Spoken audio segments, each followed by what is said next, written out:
Okie dokie. And good evening. My first small group of wild darlings just showing up for the night. Nice to see you. I'm Tad. I will be here for approximately the next hour. Depends on how long this story takes to read. And yeah, that's basically the depth of the news here on interesting week in many ways, but no complaints from my end. And as I said, I'm going to keep this small oasis politics free. So, anyway, it's good to be here. It's good to be back. I'm going to try and do this with some regularity, although I don't know if I'm going to be able to do once a week as I have in the past. In the future, because it kind of, yeah, it's tough on my sleeping schedule.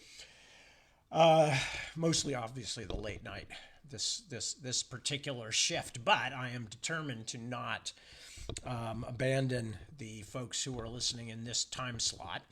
So I don't know. I don't know what I'll do. I'll have to figure it out. First of all, I'll have to figure out what I'm going to read, and second of all, I will have to figure out if I can. I don't know if I can handle the sleep schedule on more of a, I don't know, every 2 weeks basis for the late night. Well, for the whole thing. But anyway, we'll see. I'm still thinking it over. I'm still recuperating from various and sundry exciting experiences this fall. A lot of travel and a series of small but irritating illnesses. So, and right now I'm working on a bunch of different things. I'm trying to figure out what I'm going to write next, which is a whole long conversation that I'm not ready to share yet because there's many factors involved in it and many people involved in the decision. But I will say what it looks like at the moment, which is that my publishers actually really seem to like the Splintered Sun, and they want another Flan's Crows book. Well, since most of you out there, almost all of you out there, haven't read it yet, I know that won't mean much to you. But that's one of the things I'm thinking about is like, well, do I have another Flan's Crows book close enough to be able to start on? So I'm thinking of ideas and stuff. At the same time, I have been fortunate enough for the last several books, for all the Ostenard books, to have the maps being done by Isaac Stewart, who's done a brilliant job on them. I mean, just beautiful maps. And in many ways, it is a boon, obviously, to me that, I always in the past, I would have to make my own maps, and that just became an additional part of the process of trying to get a book finished. So it's a great joy to have somebody as talented as Isaac doing the maps. But at the same time, I have to prep things for him since he's not like me. He's not living with these manuscripts every day. So I'm having to go back through the entire manuscript that I should be editing at the moment. And instead of editing right now, I am going back through it to make sure all the geography matches up and any important geographical or cartographical issues that I have to deal with before I can give all the notes and the drawings and stuff like that to Isaac so he can do his magic. So that's what I've been doing. And of course, Christmas and New Year's, although we never do anything for New Year's anymore. And in fact, Deborah hasn't actually seen the turning of a new year in many years because Deb's a morning person. She's just not particularly interested in staying up late at night for New Year's or anything else, nor can she. I mean, at a certain point, she just goes to sleep. So we were home New Year's doing nothing, but that's okay. Anybody who knows me knows I like the quiet life. I like being able to think and work and hang out with whichever of our kids happen to be around, and of course our dogs and cats who are always around. So I had no problem with that. Christmas was very nice. Anything else that needs to be brought up? No, dogs are where they were the last time I talked. They're getting along. There are occasional moments of friction, but generally they're all right. They can be in each other's company for all the time, and wandering in and out and kind of honoring each other's space and boundaries and things like that. Although there are moments where it's a bit shifty. Let me see what else. What else is there? I'm not sure there's much of anything else. As I said, I'm both trying to edit Splintered Sun so that it can go back and be copy edited, which is where somebody, in this case, my copy editor, Mary Lou Capes Platt, will go through it. And my publisher, Betsy Walheim, has already given me her editorial input.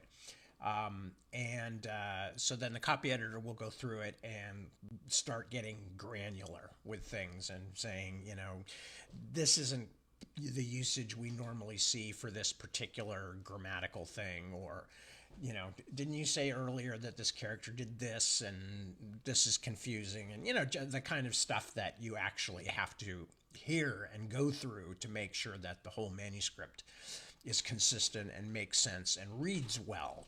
So I've been very lucky over the years, both in my publishing and in the people that work with them, including Mary Lou, the copy editor. And Mary Lou is not a big fantasy and science fiction fan, so it's always particularly nice when I get a compliment from her on, like, oh, this part made me emotional or whatever, since she's not somebody who reads a great deal of this kind of fiction and is in fact, very well read and widely read.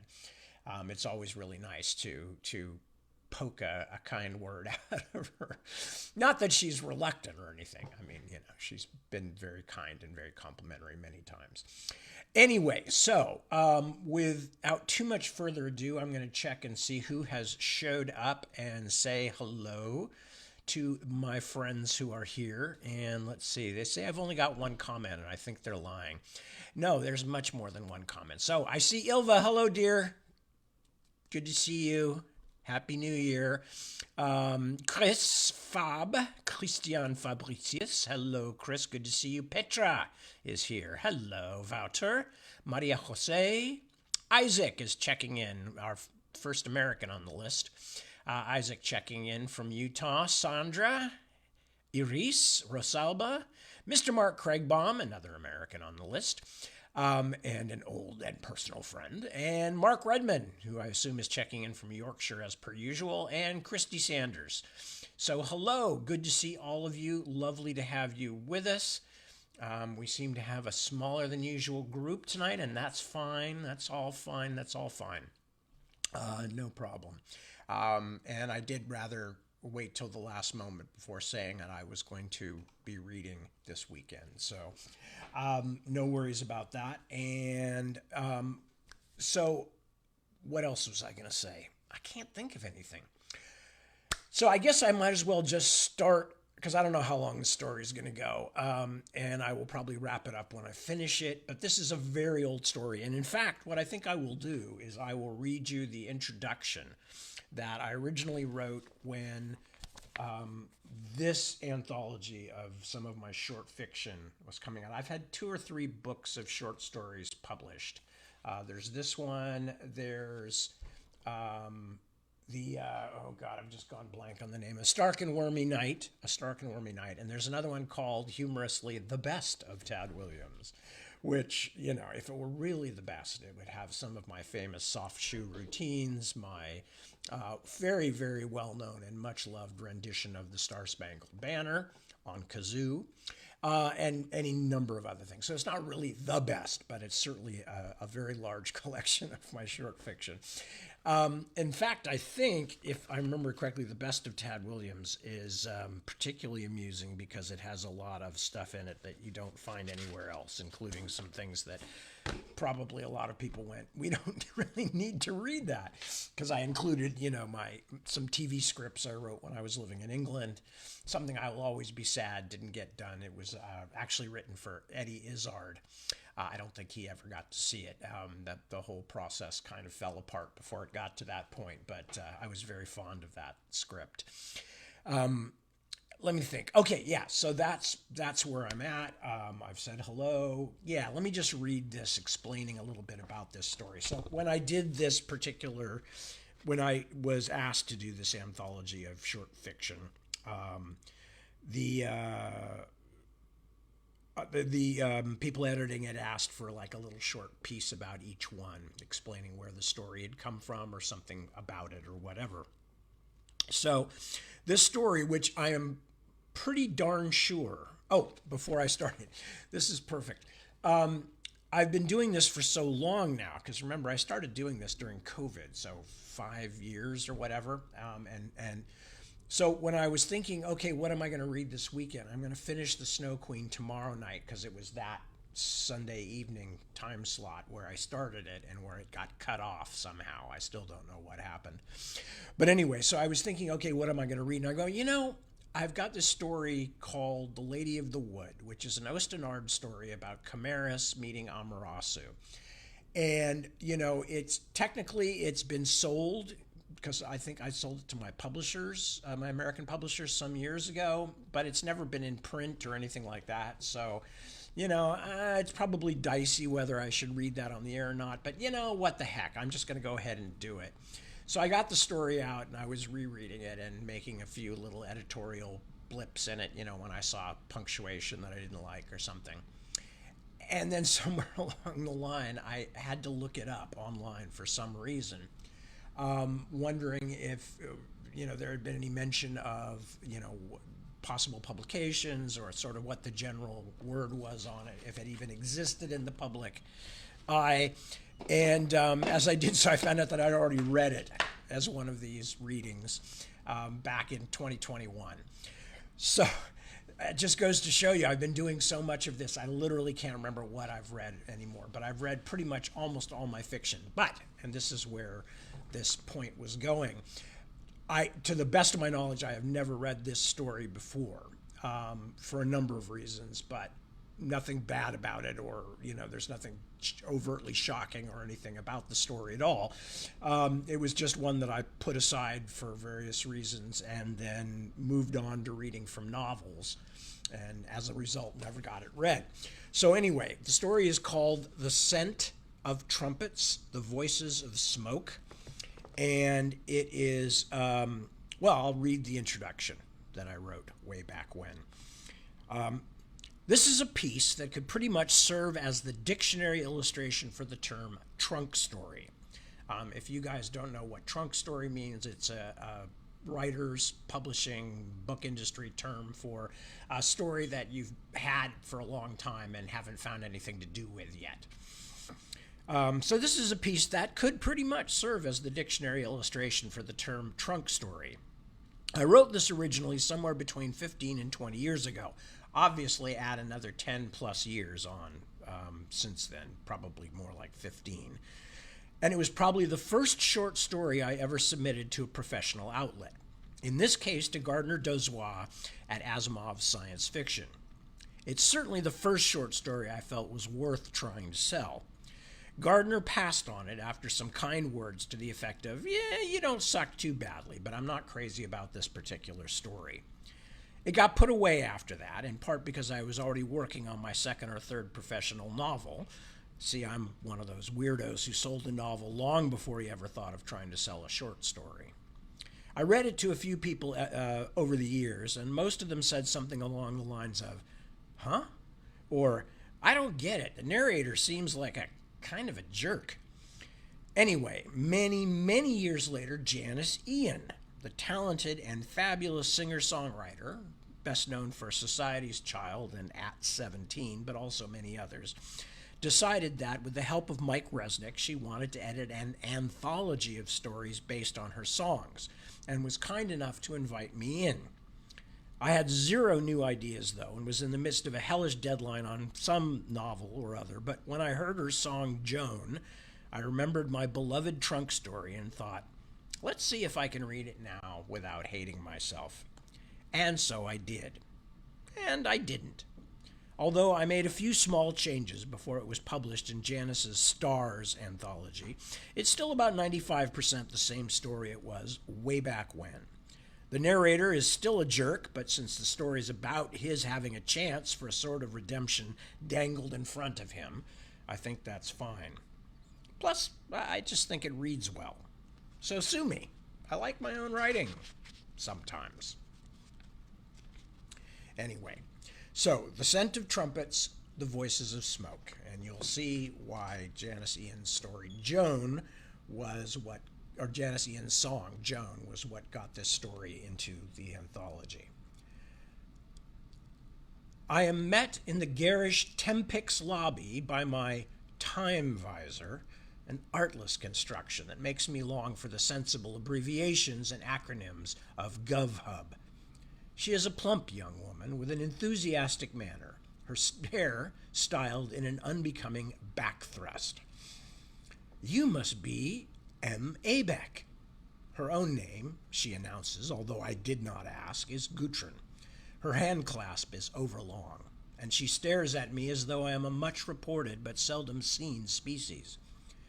At first I think it must be my general dishevelment that has caused her reaction.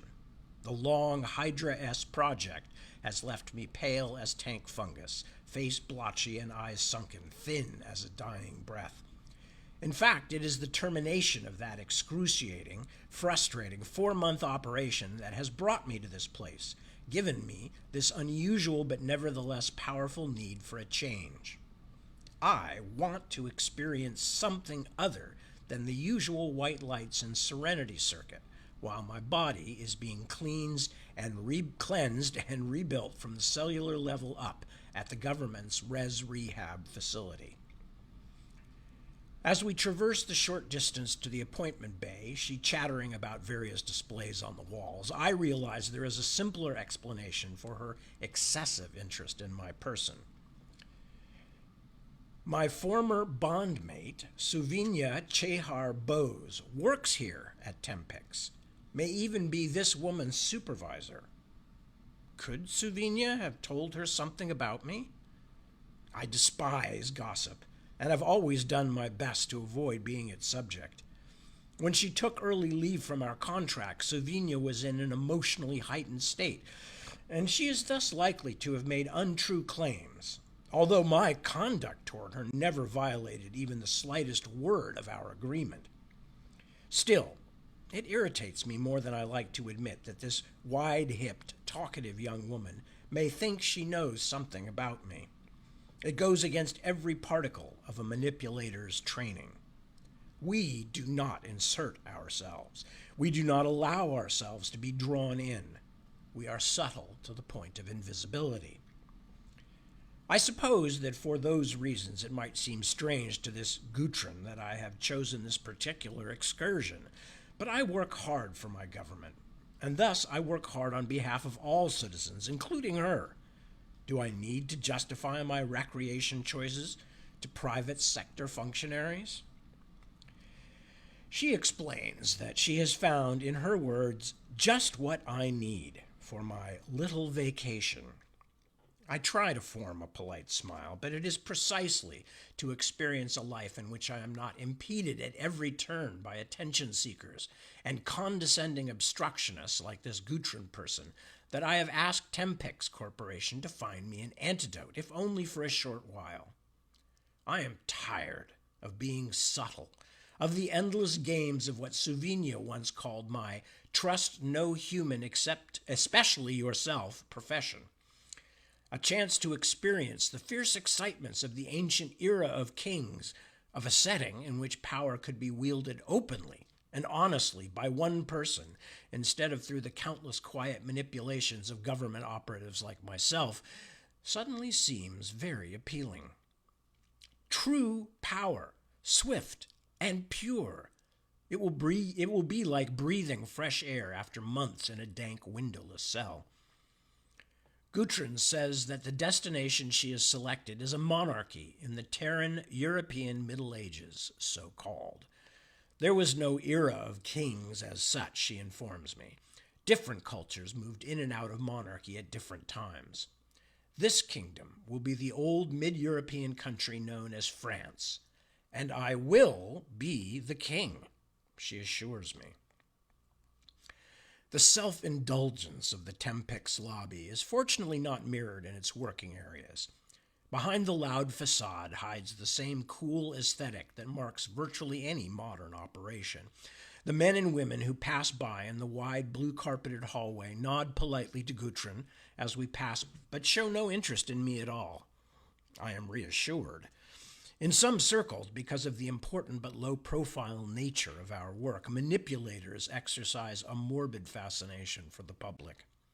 I wish only to be a customer, to be treated in the manner of all others, efficiently, anonymously. I am not Suvinia. I do not enjoy talking about my work to outsiders. As we pass more Tempix employees, I cannot help wondering if Suvinia, my bondmate, who will now never be wife, began as one of these low-level functionaries. She is a hard-minded woman. I can easily imagine her knifing her way upward through schools of softer, gentler fish, swimming toward the levels of light. Did she make her way to the upper echelons by pure effort, or did she graduate from an academy into a prepared slot? I never asked her. In the appointment bay, I am introduced to 3 sober young technicians whose names slide gracefully from my mind. I ask if the correct arrangements have been made with Res Rehab, and they assure me that the Bureau's employees will be on the premises to escort my body within minutes after my mind has been connected to the Tempix system. When I have no further questions, they seem puzzled, a little uneasy. "But you're a new customer," one of them says. "Don't you have any concerns? Aren't you curious about what's going to happen to you?"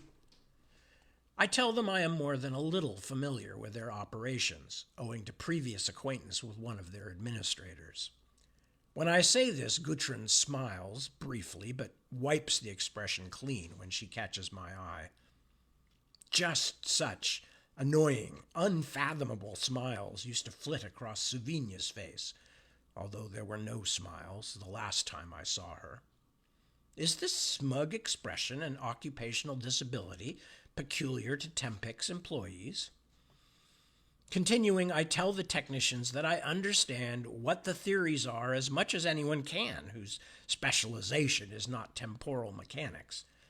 I am aware of the acrimonious debate over whether the experience is objectively real or merely subjectively convincing in the extreme. A debate that has more than once threatened Tempix's legal status.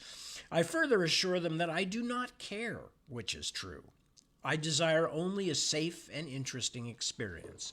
I would have been just as happy at one of the fantasy factories, which make no pretense to realism. I chose a Tempix trip, and that is that. Despite my careful disclaimer, Gudrun nevertheless insists on explaining things, although I will be fully aware of my own self at all times. During the trip, there are built-in governors to protect me as a time traveler. I will speak the language fluently. Indeed, thanks to the curious mechanics of the host body methods, I will in some manner even think in that language. I will have a certain inherent knowledge of the customs and mores of the setting, as well as complete referral possession of the specific memories of my host body. These memories, even the likes and dislikes, will in no way impinge on my own personality, Gudrun hastens to assure me, except in those cases where the preferences of the host body are linked to physical constraints, such as allergies, disabilities, or other limitations of the flesh. I can act freely. If this is a true place and a real experience, it is one of an infinite number of quantum pasts, and thus nothing I do will affect reality as I know it, and as I will return to it. As the shunt is connected and the technicians carefully calibrate their galaxy of instruments, I reflect on these last explanations. Such omniscience toward the host body's mental substance argues to me against the possibility of true time travel, against the actual physical existence of the experienced phenomena. But I know the Tempix people will never confirm that suspicion. I recall that during happier times I had asked Suvinia once to tell me, since she must have known. indeed for that matter, must know now, I abruptly realize. Is she somewhere nearby? Does she know I am here today?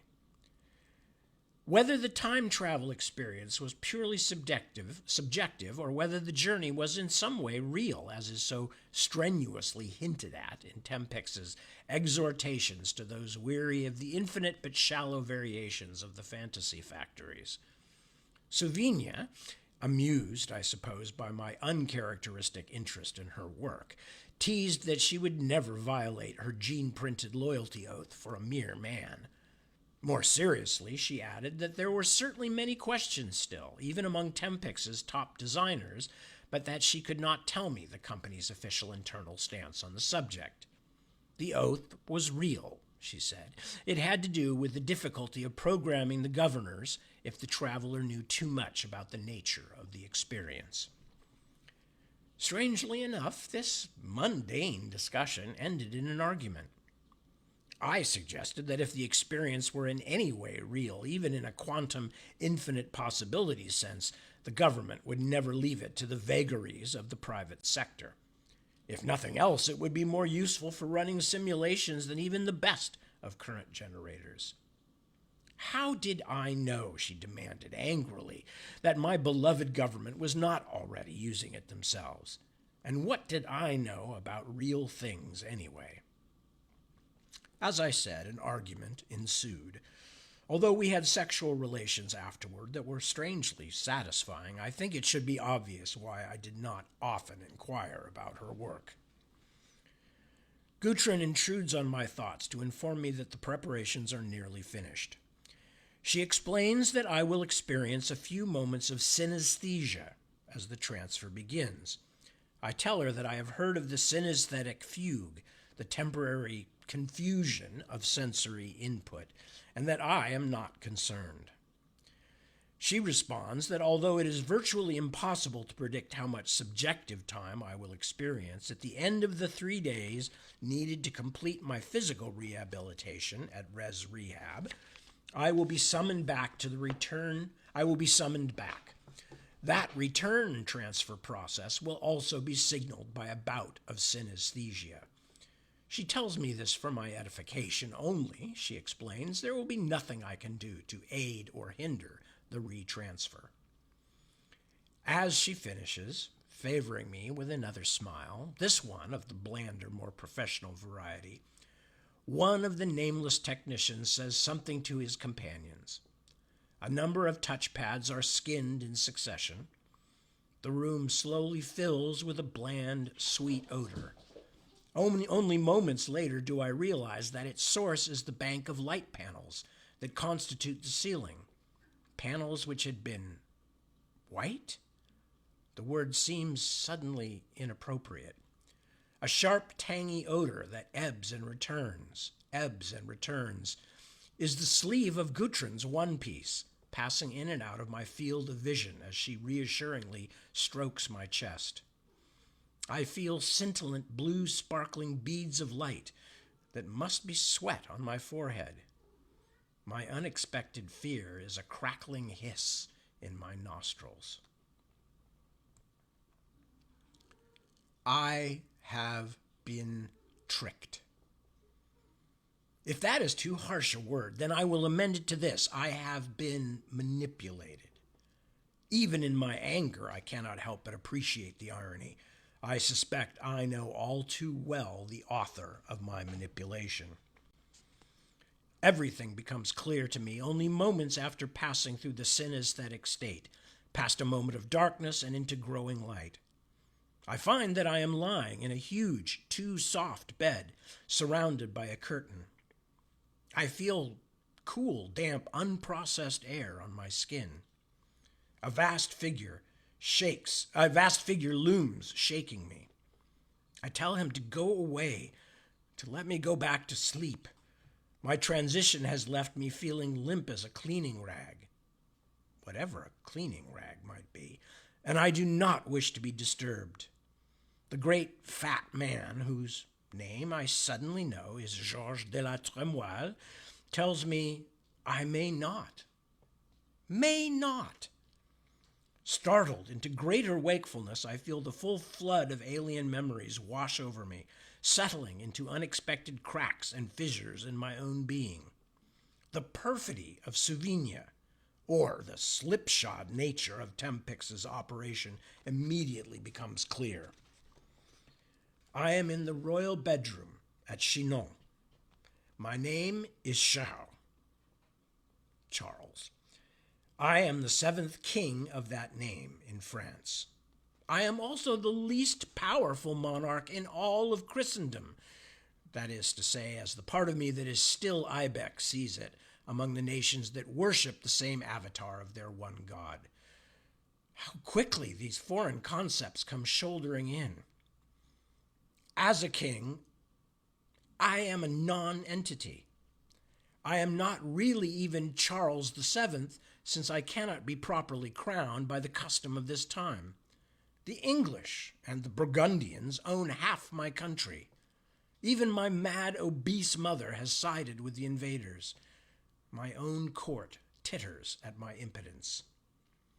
As a final fillip, a last slap from unkind chance or from a vindictive former bondmate, I am ugly. Ibeck, the manipulator, never worried about such things, but is not, unpleasant to look at. I had thought that at the very least this time trip would find me possessor of a rude animal health and physical spirits, a warrior king in his chariot or automobile leading his pliant minions. Instead, I am short-legged, knock-kneed, long of nose and sallow of face. I am ill, my new memories tell me, nearly as often as I am not, and my people would not follow me anyway. So much for the exercise of pure power in a simple primitive setting. So much for a weary manipulator's much-needed relaxation. These Tempix people have never dreamt of a storm such as I will bring down on them. At the very least, even if my ex-bondmate has engineered this all by herself, the company is guilty of negligence on a grossly criminal scale. But why should Suvinia risk her career to do such a thing to me? What fantasy of wrong has she constructed? It makes no sense. It was over half a year ago now, at the end of the final killing week of the Cygnus B3 fiasco, that I returned home, exhausted, to my apt, to find nothing of Suvinia left but a message on the hollow. In my absence, she had changed her hairstyle to the mannish topside and tails. Her image looked quite different from how I had seen her last, very determined. She was dressed for travel. The hollow, Suvinia, said that she understood how difficult my work was, knew its importance to the government. She said that she knew a manipulator could never know when an off-world crisis might happen, that these crises had to be dealt with when they happened, and that the projects took priority. She too, she said, was often called on by Tempix for unpredictable, all-absorbing emergencies. The difference she, or her strangely masculine new image, said was that she resented this subsuming of her real life by work, but I did not. I made no contact with her, even during the periods when I might have taken time to do so without harming the projects, she suggested. And when a project was over, I seemed to be waiting impatiently for another crisis, as though I needed and wanted to escape from the apt and our bond. As the image of Suvinia said this, her eyes, she has very large, deep eyes, they are either black or very dark brown, were hard as windows. This was a shame, she continued, because it had seemed at times that there might be a real future for us as a bonded couple, if I had only been more willing to connect, to take a chance, to invest myself.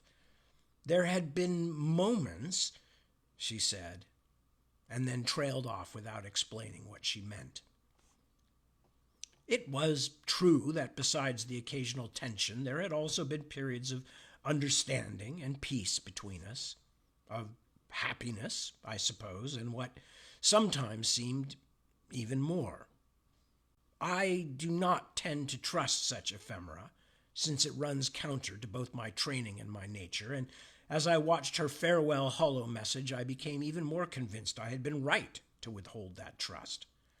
What if I had become more deeply attached, and then she had opted out of our contract as she was doing now? My work would have been devastated, and I would no doubt have suffered emotional pain as well. Then the holo Suvinia added something which surprised me. She claimed that our sexual life was no longer satisfying. This I was not prepared for. Other women have never complained about my sexual performance. In fact, Suvinia and I have gone many times without synthetics of any type. Skinning, as I've heard other manipulators call the practice when they, on a few rare occasions, discuss their outside lives. I have never been so intimate with any woman, casual or bondmate, and I had understood Suvinia to say the same about men in her life. Now, against all experience and logic, she was telling me something had been wrong. But not really the physical part, her holo carefully added, which, needless to say, mystified me even more. What other aspects might exist and be somehow unattended to, she would not or could not explain. That night, alone in the empty apse, I had an unsettling dream in which Suvinia was trying to drag me down a long corridor towards something very old and powerful, which crouched at the far end. I resisted, but her grip was terrifyingly strong. Thinking back on all this, trapped now in the unsatisfactory body of Charles, the not-quite king, I wondered if I have somehow contributed to this woeful situation myself. It is a disturbing thought, but a manipulator must never turn from a potentially important truth, no matter how unlikely or how unpalatable. I could have undergone my rehabilitative therapies in peace, drifting in glowing white harmony. Instead, I elected to experience a Tempix trip, knowing full well that it was Suvinia's place of business. But who could have dreamed that she would violate her trust in this way out of something as petty as spite? No, I decide it is not my fault. I am the innocent victim of a woman's irrational obsession. I am not to blame. La Tremoille insists again that I get out of bed. I realize he has the right, even the power, to insist. He has held what little kingdom I have together. I owe him tens of thousands of livres, a staggering sum of money. I owe everybody money. A curse on the house of Tempix. La Tremoille brings his wide, handsome head down close to me, like a father giving a naughty child final warning. "The visitor is here," he says. "Do you not remember?" And I do. A religious maniac of some sort, one who I, Charles, have been manipulated into meeting much against my will. What I would rather do, I realize suddenly, or what Charles would rather do, is die. Not painfully or quickly, not even soon. I do find enjoyment in the fleshly pleasures my position permits me, but since my father's death 7 years ago in lunacy and filth, and my mother's horrid decline into the worst sort of abasement, life has held nothing larger for me than the next rich meal, the next courtly amusement. I am a small man who is becoming smaller, afraid of things and people I do not know. Being dragged from my bed to meet some crazed, God-struck woman is no answer to any of the problems of Charles or France. La Tremoille stands by patiently while my manservants dress me. I instruct them to avoid my most ostentatious garb and instead put simple clothes on me. Today, with the gray February light seeping in at the high windows, the weight of brocade and gilt will be too much. "Did this woman not claim," I ask La Tremoille as we move down the hallway from the residence, "that she would know me from among all men?" Girl, sire, not a woman, he corrects me cheerfully. I have seen her. Yes, she has said this. Then take in the Count of Clermont and tell her he is myself. I will follow shortly behind. La Tremoille hesitates, perhaps fearing that I will disappear altogether, then finally agrees. He, too, is as curious as all the court about this strange young woman and her claims. I am not, or at least Ibeck is not. Whether the subject intrigues Charles at all is hard to say. He seems largely ambivalent. We both, as far as I can still find the demarcation between us, hope that she guesses wrongly and is laughed out of the great hall. Then we can go back to bed. I stop outside one of the side doors. The hall is full of lights and packed with hundreds of courtiers, dressed in every color of the spectrum.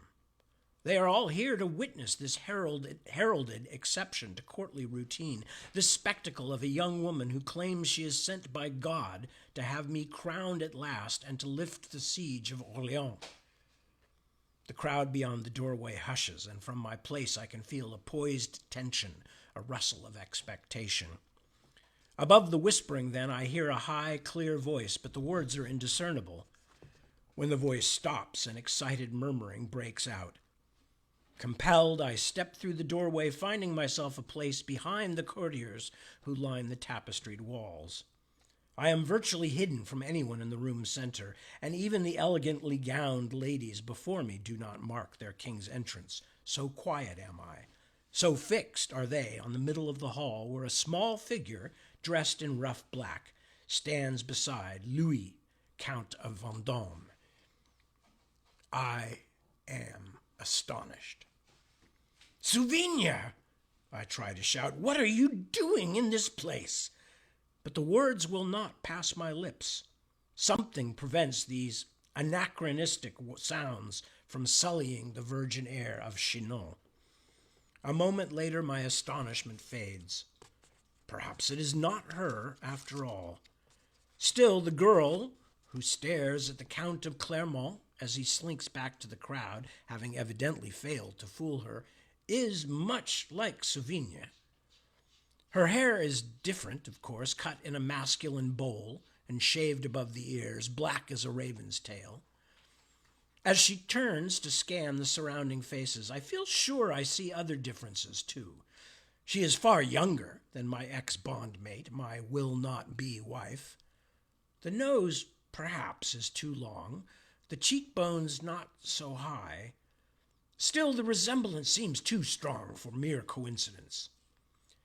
Then she sees me, fixes me with those disturbingly deep eyes, gold-flecked brown eyes, like a diffident forest goddess, like a sacred deer surprised at its drinking pool. She walks toward me, and her stare never leaves my face. The crowd between us melts away. How can those not be Souvigne's eyes? I am almost terrified when she stops, an arm's length away, doffs her black cap, and kneels.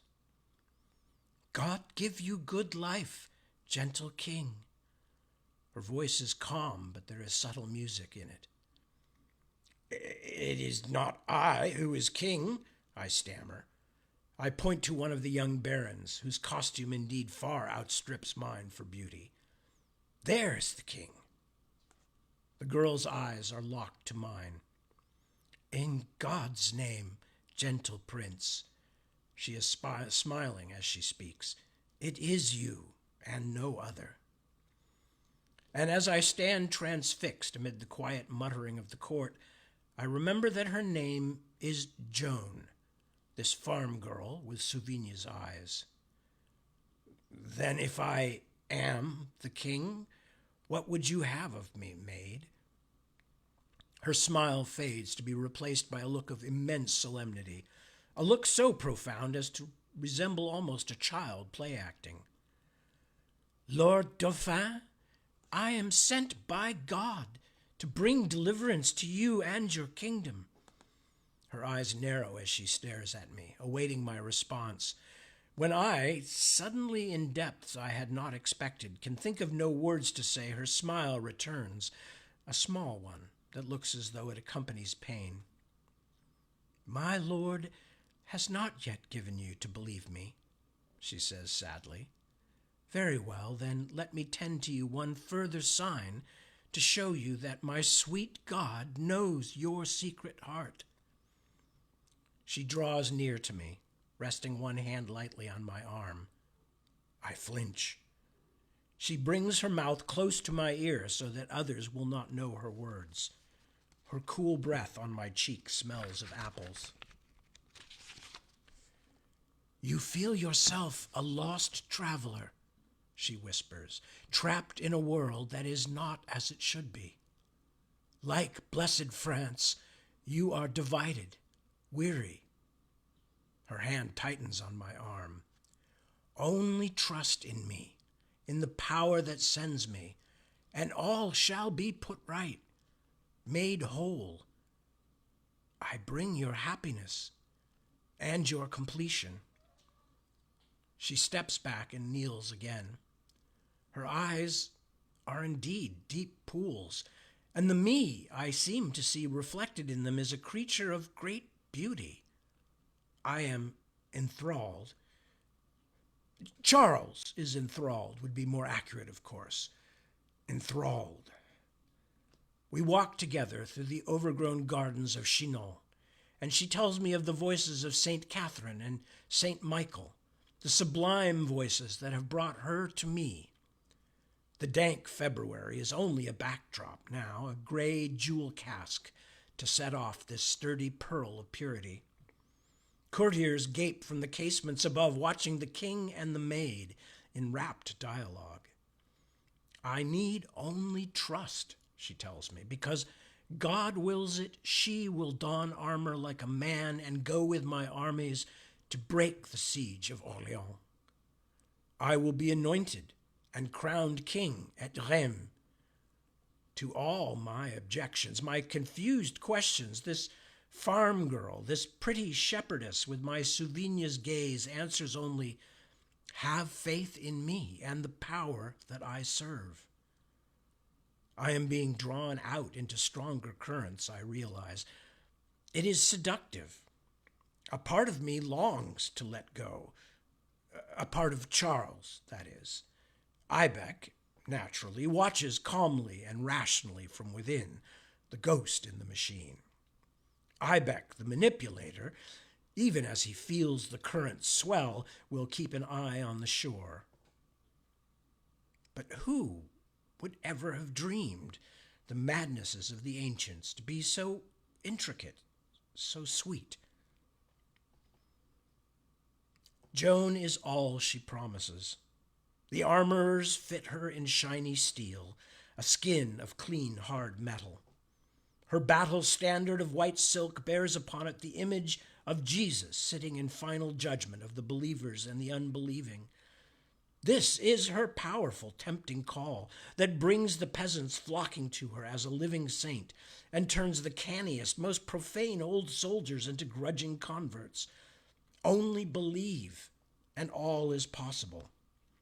Her bright sword marks off the slender division between the saved and the damned. I wonder, Ibec wonders, how she can have such terrible, beautiful faith in its cutting edge. My world, the world of manipulators, is the world of increment, of adjustment, of 2 steps forward and then nearly 2 steps back. But here stands the maid, sword in hand, and makes one bold stroke. Flash, stand here and be blessed. Cross to the other side, you are lost. As she waits with the troops mustered to relieve Orléans, her back spear straight, while the veteran captains like de Lorey and de Coulon gossip and laugh nearby, her gaze lifts from the men-at-arms to me, and from me to the overarching skies. Her meaning and determination are unmistakable, but as I watch the small, clever milkmaid's face, eyes ecstatic and cheeks brushed with the ruddiness of excitement, I cannot help but reflect on the contrast it makes with her bright masculine armor. She is much like me, I realize, just another ghost in a different machine. This unexpected linkage warms me, but it saddens me too. She is only a child. She can be hurt. She can bleed. I suddenly think of Savinia, of the intense need she sometimes brought to our lovemaking, her passionate clinging that was not stilled by climax, a riddle I never solved. As I watch the maid, I am suddenly aroused. It shames me. I wave my arms, and the trumpets blare. The column tramps away toward Orléans. Helpless in a way I do not like, far more excited than I should be, I attend eagerly to the news from the battlefields. At night I lie in my curtained bed and wonder what has been done to me. I curse Trumpets and worry alternately. Could Savinia, unbalanced in some way by her own emotional nature, truly have constructed this imaginary spectacle, this passion play, just to trouble me, to pay me back for imagined wrongs? Is she, in fact, with her privileged position at Trumpets, now the leading actress in some incomprehensible drama of revenge? But if so, why has she chosen an avatar of such grace and simple kindness? And what if these events are just as objectively real as they seem? That is another sort of disturbing thought. Have I become too entangled? Am I risking the very genuine future of these people by allowing my attachment to Joan to grow in this way, trusting the fate of whole armies to a milkmaid? Am I overstepping the boundaries in a way no manipulator should ever allow himself, even in this strange land of unreason? Even more frightening, is this all some dream, a hallucination I have forced on myself?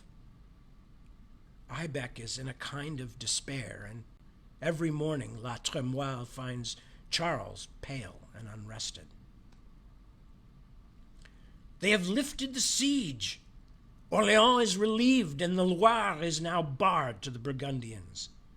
There is no other source to be credited for the reversal of my fortunes but the inspiration of the maid, Joan of Arc. There was at first fearful news that she had taken a wound, a crossbow bolt at her neck, but it is only a minor tear in the flesh. In fact, she had predicted just such an injury, and her calm foreknowledge is noted by all.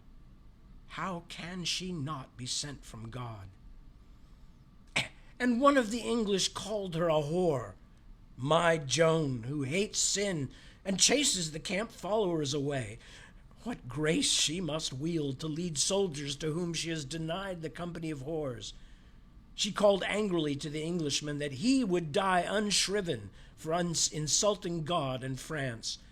Indeed, within the hour, the fellow tumbled into the water before the battlements and drowned, unconfessed. I am ecstatic. Still, a part of me, a small part, feels a disturbing affinity with the Englishman. I sense the currents growing ever more dangerous and fear what may lie waiting downstream. By the way, I think we may run a little bit past the top of the hour, but I'm going to finish the story. I am ecstatic. Still, a small part of me feels a disturbing affinity with the Englishman. I sense the currents growing ever more dangerous and fear what may lie waiting downstream. Chargot, Meung, Beaugency, one by one the English-held cities of the Loire fall before the Maid of Orléans. The army of Charles has become the army of Joan. But how can I resist any more than the now believing soldiers and the joyful peasants who line the route of God's militant daughter? I travel with them now too, carried, helpless but not unwilling, toward Rheims and my promised coronation. Joan comes to me often, straight to my side, as though we were one flesh. What does she care for my short legs, my corvine beak? She does not see Charles, pigeon-footed would-be king. Clothed in the immaculate armor of her love, she sees in me God's child, her brother in the Lord's work. I am a chaste husband to her passion, as was Joseph to the astonishing enterprise of his own virgin wife. God's love, she calls it. Love. It is a miraculous, all-changing thing, there is no question. I long to abandon myself to it, but I cannot imagine what would be left of me if I did. It is hard to separate myself from weak, needy Charles at these moments, and Souvigne, strangely, has in my mind almost entirely merged with Joan. One night, in the city of Troyes, which has seen our might and thrown open its gates to us, I dream of Souvigne. She stands before me naked, glorious in her skin, and she is both herself and the maid. Her beauty is frightening. In her hand she holds Joan's sword. In truth, this is your sword, the dream Souvigne tells me, and her eyes see a joke I do not understand. Do not fear that I hold it, are her next words. It will be given back to you when you prove you deserve it. She laughs. In the morning, as we ride out of Troyes on the road to Rheims, a crowd of white butterflies dances about Joan's pennant. Victorious, my power restored, I stand before the altar in the cathedral at Rheims. I am consecrated. I am crowned. The noise of the crowd is around me like a rush of water as I look at Joan, armored, her pennant in her hand. Her eyes are full of tears, but her smile is strangely secretive. I feel a twinge of discomfort. She alone of all my noble captains has been allowed to bear her standard into this holy place. It has borne the burden, she points out. Surely it is right that it should have the honor. I must, reluctantly, agree, but I am suddenly troubled that I have given so much to her. How can a manipulator invest such importance in one person, in any person? Is it not precisely such seductions I have spent my entire life learning to resist? Drugged by this strange world and time, am I being even more foolish than I feared? Later, when the fierce celebration is ending, she approaches me. Where I had hoped to find her face softened by the day's events, instead there is a firm edge of determination. What can the woman want? Paris is the answer. Paris, and the English driven from France, Burgundy reconciled to my rule. I have received my boon from God, she claims, so I must allow her to finish her mission. Even after all she has shown me, done for me, I still do not trust in the force that sent her, she says. You must renounce fear, she tells me. You must embrace that holy power. Among the heat of 1,000 candles, beneath the heavy brocade and ermine of my coronation garments, I am chilled. Will there be no end to her needs, Charles thinks? I think? The currents grow treacherous indeed. Of course, I say. Of course. I cannot separate my thoughts from her. Even when we are not together, I feel her knowing, judging eyes. I wish I could be what she is, what she thinks I am, bold and truthful, full of faith in the power she serves. There are moments I even think it is possible. The men are caparisoned, and we move against Paris. All around me is the heady confidence of the maid, reflected in the eyes and voices of 10,000 Frenchmen. But I am silent, turned inward. Have I gone too far?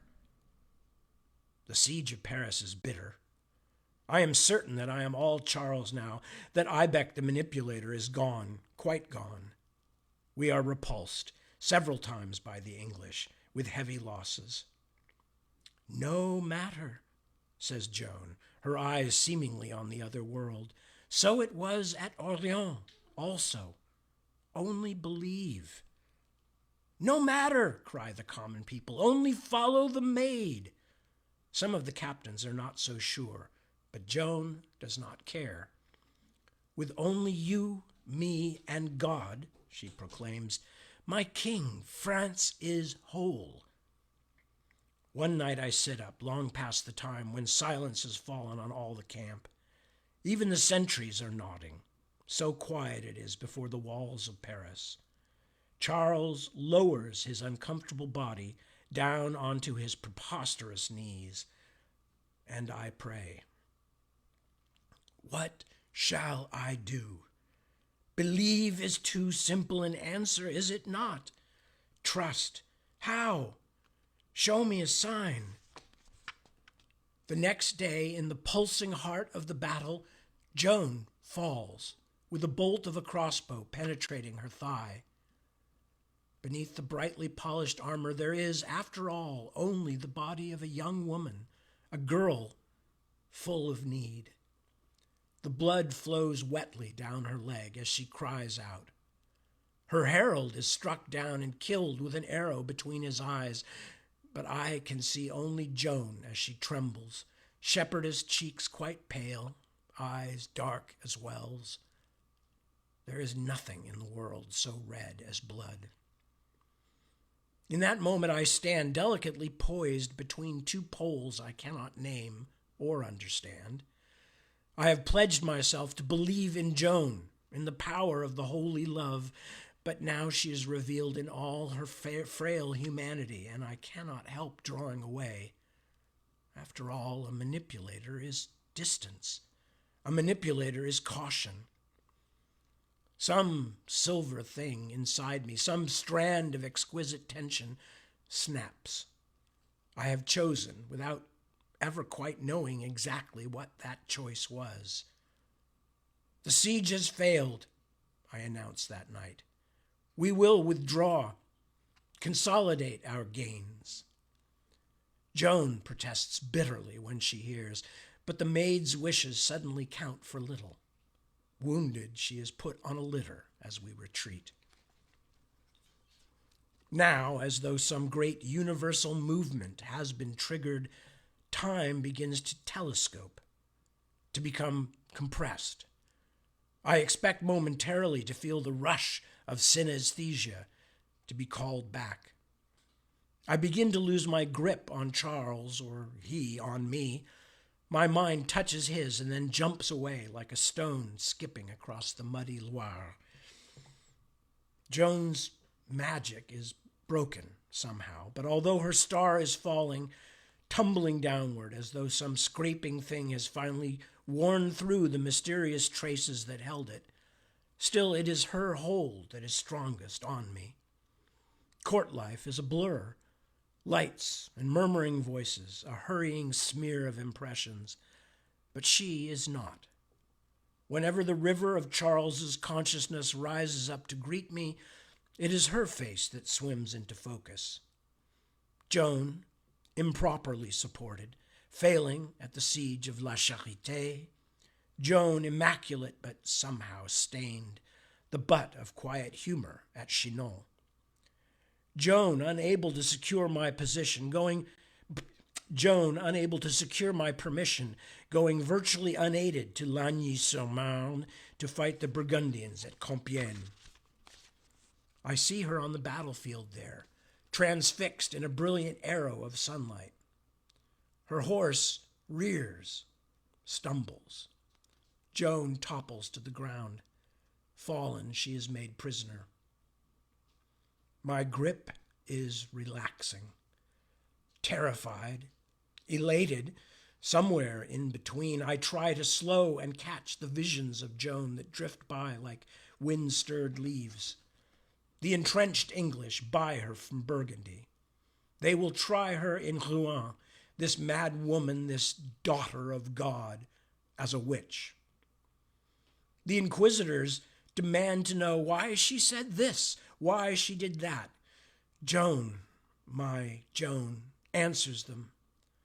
Sometimes she is angry. Sometimes her words are garbled by tears. She seems confused, defeated, all her certainty eroded.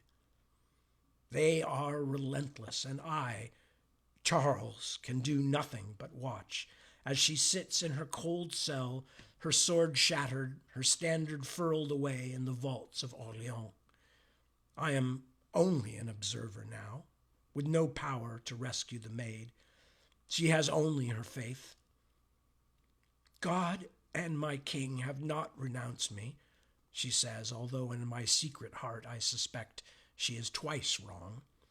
How can I do less than remain faithful? She will burn as a witch, the English say. In the Vieux Marché, they have built a great pile of wood around a crude pole. A sign on the stake proclaims Joan a heretic, an idolater, an apostate. The heralds have blown their shining trumpets, and a vast ocean of people, thousands upon thousands, have come crowding into Rouen. I hold tightly to the image of Vieux Marché, making a backwater of calm in the hastening torrent of images. Joan is coming. Her armor is gone, and she wears only a shift of simple black cloth. She has tied a kerchief over her close-cropped hair. The cart bumps over uneven ground, and she sways. She is weeping. The priest-examiners of Rouen rail against the witch as Joan is chained to the stake. My vision begins to mist as the robed men step away. A man, an English soldier, I think, hands up to Joan a rude cross made from 2 sticks, which she places in the bosom of her dress. Another soldier steps forward, his torch a bright point in my dimming sight, and leans down to the pyre. The flames leap up like hungry children. It is none of it my fault, I know. I do not even think it is real. And if this is all Souvigne's arcane manipulation, her tormenting of me was pointless.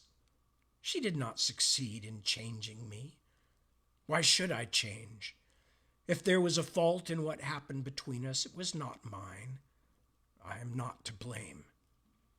So why then, as Joan's pained, ecstatic cries become bright streaks of silver before my eyes, do I fear I have made some terrible mistake? Why is my gaze blurred by the bitter scent of tears? Now I hear nothing but the satisfied murmur of smoke, and my nostrils are full of the clean, sharp smell of trumpets. And that's the end of the story. Nice cheery ending to send you all off into Sunday morning. Anyway, so that was The Scent of Trumpets. The Scent of Trumpets, The Voices of Smoke. As I said, one of my very earliest, if not my first short story. It was certainly one of my very early ones. Anyway, so I thank you for joining me. We have extended a little bit past the top of the hour. Oh my God, I hope we didn't close up on this one.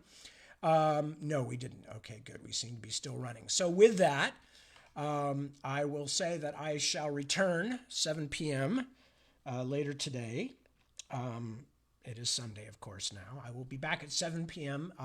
And among other things, I will finish the Snow Queen by Hans Christian Andersen, because I got cut off last time.